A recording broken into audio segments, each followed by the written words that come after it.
I just wanted to enjoy my son's graduation, but my boomer parents made it all about themselves, and I've just about had enough of them in my life. Posted by you/SimmerUnknown. I just need to vent. My son's high school graduation was earlier this week. I had invited my parents, both in their late 70s, at the beginning of the year. They kept seesawing on whether they were coming or not.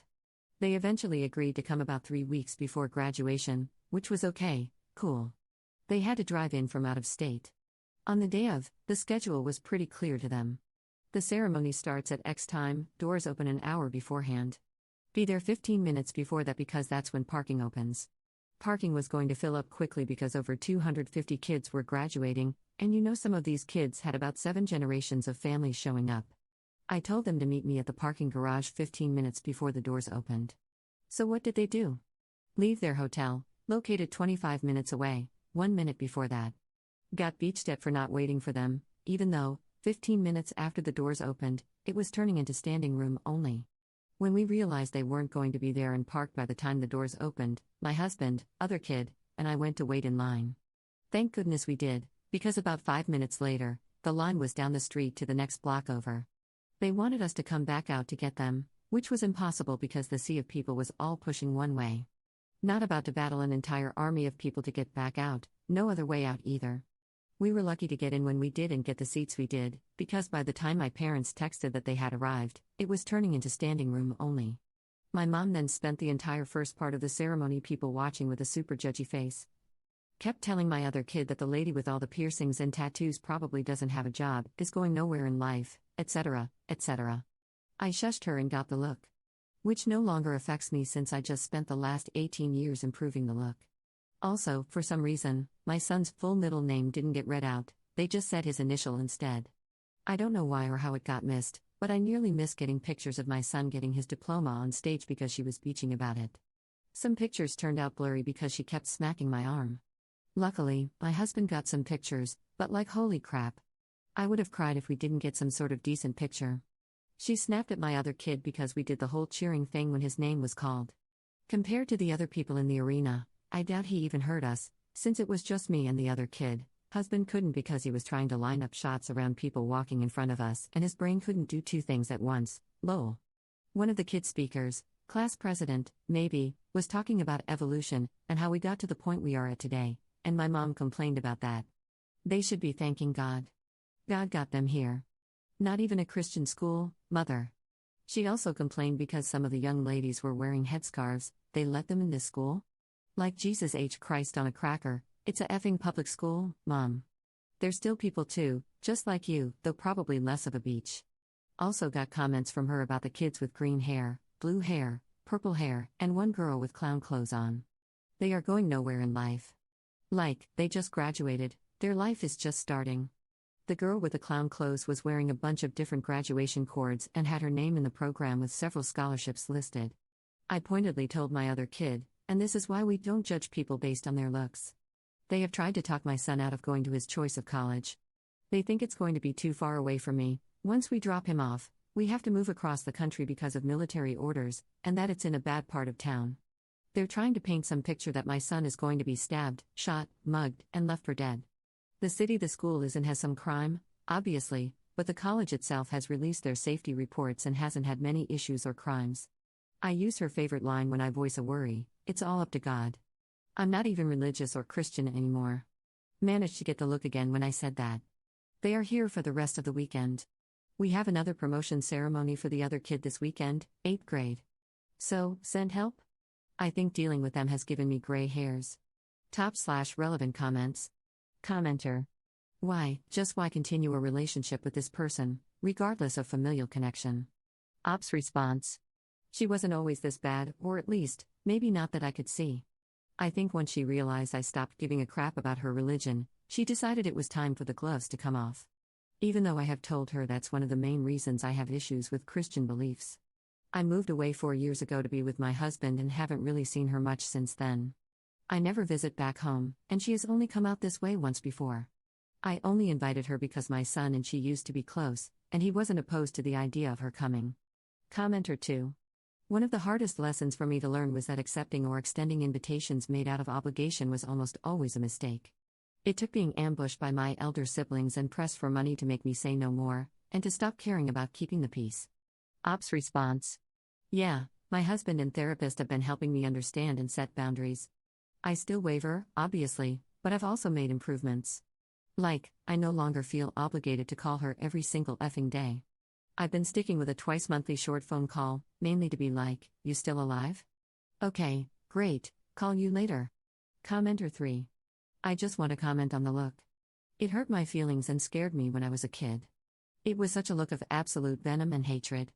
Anyway, I remember when I finally recognized that the look was a ridiculous tactic to try on a grown woman.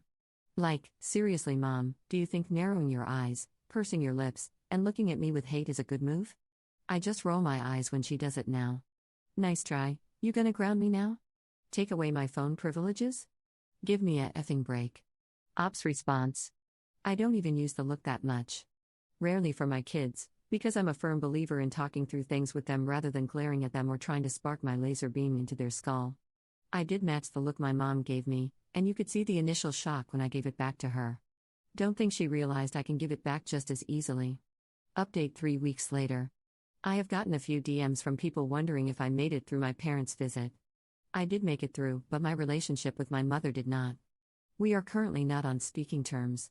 Well, to be more specific, I am not on speaking terms with her. She has been refusing to accept that. The weekend after my post, we had made plans to meet at 10 a.m. They showed up at 8 a.m. Ready to go, with no place to go. They made plans to stay for so long but made zero plans to fill that time, thinking I would magically come up with something to do. At 8 a.m. on a Saturday morning. Like, I can't even think straight due to lack of coffee at this hour. I am not a morning person, and have no idea where my bra is, but sure, I'll pull something to do out of my backside.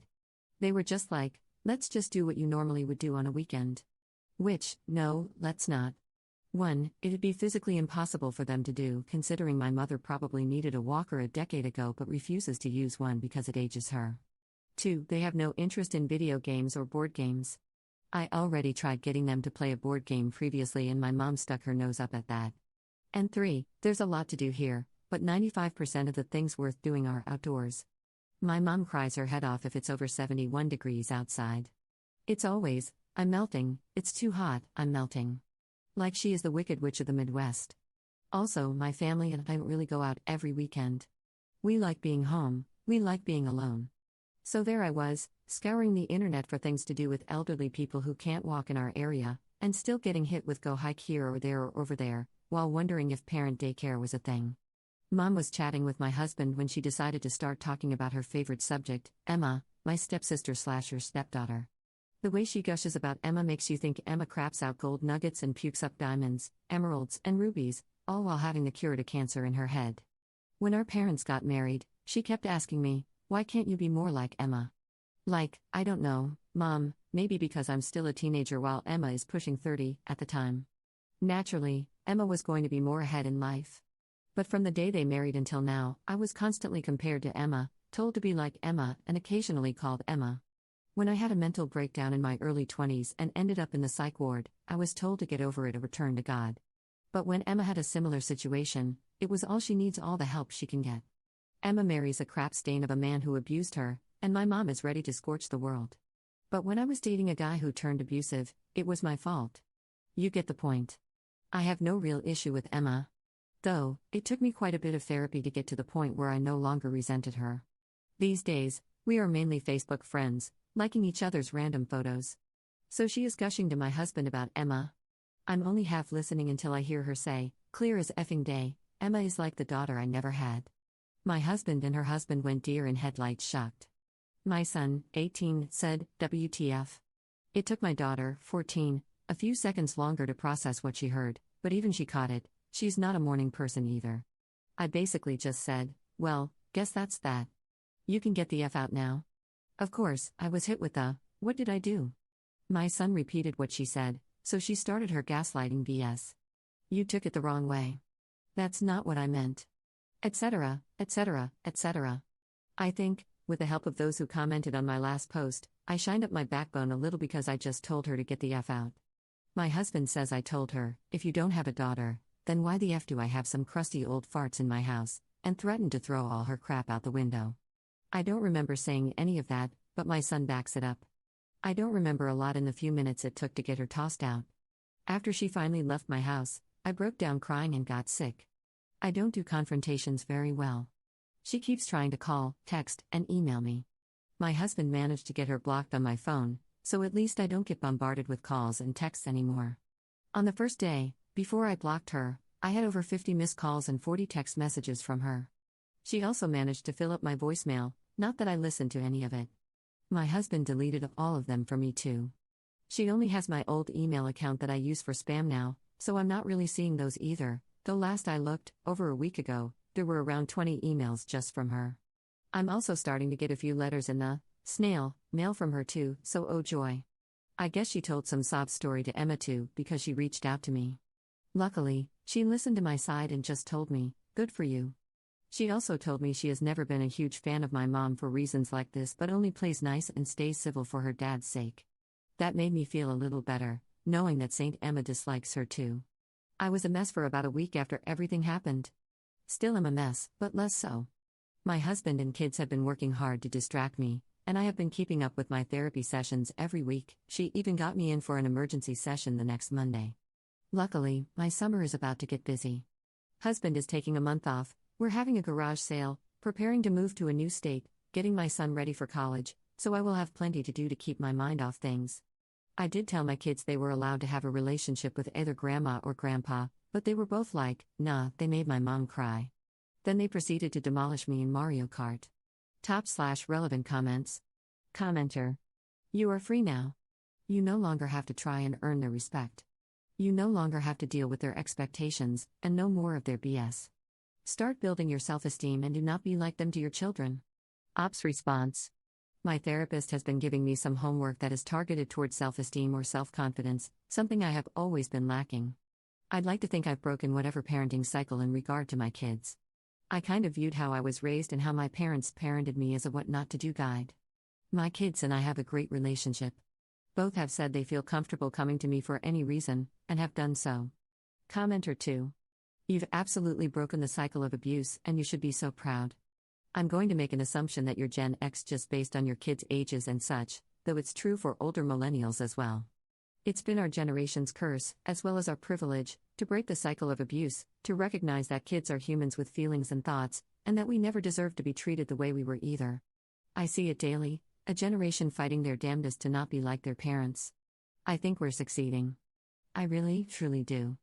Not only are the kids going to be alright, but so are we. Congrats on the shiny steel spine. But dude, seriously, you let them beat you in Mario Kart? Ops response. According to Google, I'm a millennial, 87. I was born late to my mom, 39 at the time, and had my oldest young, 19. But I do agree, I see a lot of people my age trying to raise their kids differently. Even when my kids were young, I gave them choices on various matters: hair, clothes, friends. Obviously not so much on food, otherwise we'd be eating chocolate cake for dinner daily. My mom never liked that I allowed my son to have longer hair or allowed my daughter to dress emo, goth/emo, lots of black involved. In my defense, I haven't played Mario Kart in ages, while they play it every so often. May have to practice secretly so I can get my revenge.